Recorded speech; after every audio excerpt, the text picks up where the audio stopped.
Треньор е Камелия Дунавска. Да обърнем внимание на тази композиция. Наистина, надяваме се и момичетата да ни я представят. Много интересна композиция за наблюдаване и красиво съчетание. Винаги съчетанията на Камелия са много интересни и затова тя е търсена като постановчик от целия свят. Тя беше работила и с отбора на Израел именно при поставянето на композициите.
Има възел на едната лента, който стана вече много голям и в този случай трябва да се смени.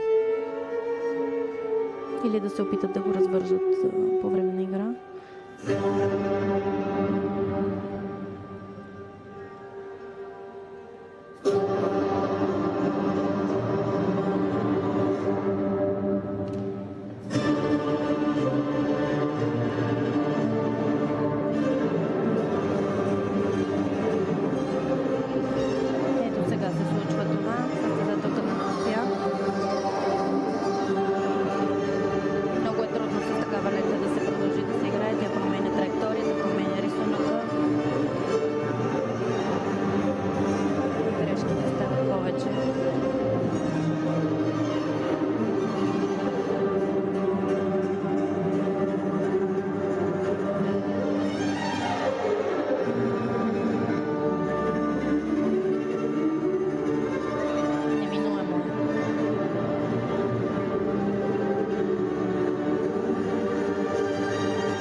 Жалко, не успяха да покажат съчетанието в пълния му блясък.